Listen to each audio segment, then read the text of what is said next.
Mr. Tumasyan, I'd like to hear from you. Before moving to the Caucasian domain, Azerbaijan, Armenia, and these two countries' involvement in the Abraham Accords, I would like to ask about your general reflections when it comes to what we have seen so far before in Jerusalem, in West Jerusalem, at the Knesset, and now in Egypt. What is your major reflection on what you have seen so far? I consider this plan beneficial for both people of Israel and Gaza and for the broader Middle East. Ceasefire and humanitarian relief are essential first steps and very needed, especially for the people in Gaza. Any progress toward the peace process in Gaza contributed to regional stability, which directly affects us here in the Caucasus, but the whole Middle East. So I believe that this process is very beneficial for whole region.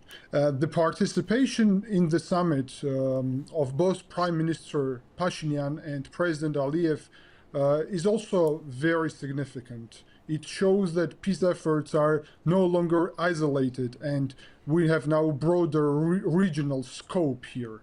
And when the leaders from Caucasus are also engaged in the process happening in the Middle East, that shows that we are trying to build a cross-regional peace process, which is aimed at long-term stability, which is also a basis for trade, for economic growth and development, and of course for new partnerships and energy roads.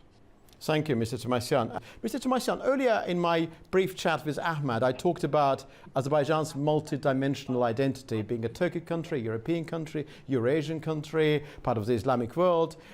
Similar, of course, pattern to a certain extent applies to Armenia.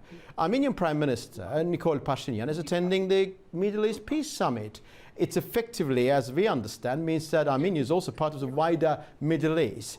Do you think it's a good thing, it's a good development? And to what extent do you think this is happening in conjunction with Azerbaijan? The involvement of these two nations in that peace summit somewhat interrelated. Do you discern the self-same moment that many Azerbaijani analysts have been talking about for the past couple of days and weeks?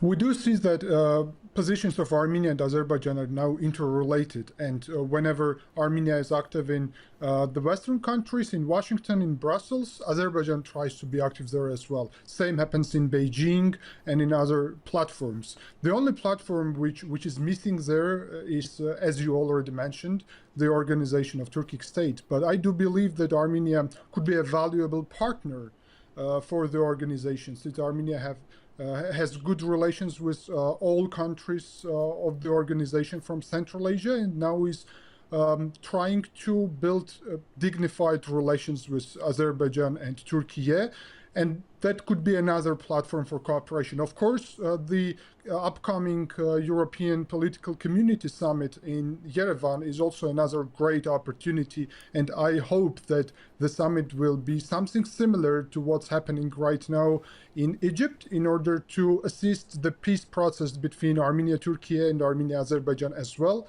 And the participation of leaders would be very valuable. Of course, we also should mention that the positioning Armenia and Azerbaijan now have is quite strong.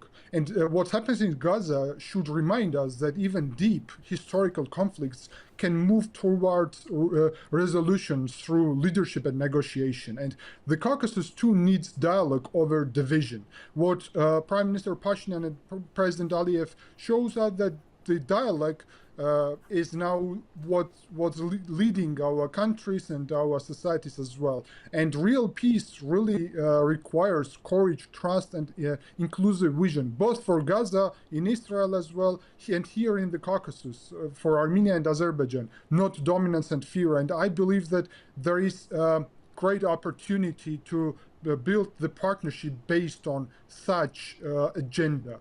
And also we should mention that every peace plan must be built on respect and dignity for peoples, like for people of Gaza, which is essential. Same applies to our region, and dignity plays a crucial role in the future peace and cooperation process between Armenia and Azerbaijan.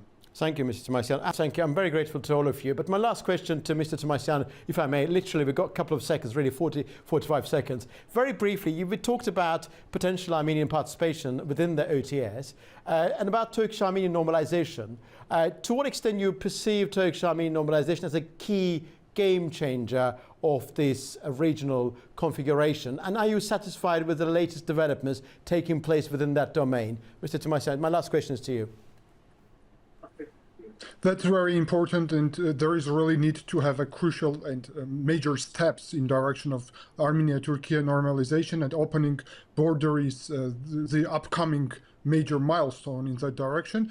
Of course, it should be supported by Azerbaijan, as well as Armenia-Azerbaijan normalization should be supported by Turkey, because the process is mutually beneficial for all sides, I believe. When I spoke about the cooperation with the Organization of Turkic State, well, I'm not speaking about any format, but about the fact that there is Organization of Turkic State, and Armenia, as a sovereign country here, is also be able and wants, as I see, to be beneficial partner and to have mutual beneficial agenda with all members of Organization Turkic States, as well as to the organization itself. So there is huge possibility in that direction, and normalization with Turkey and Azerbaijan is a key basis in order to start really a great road to wider OTC and Armenia cooperation. Yeah, naturally. You're talking about a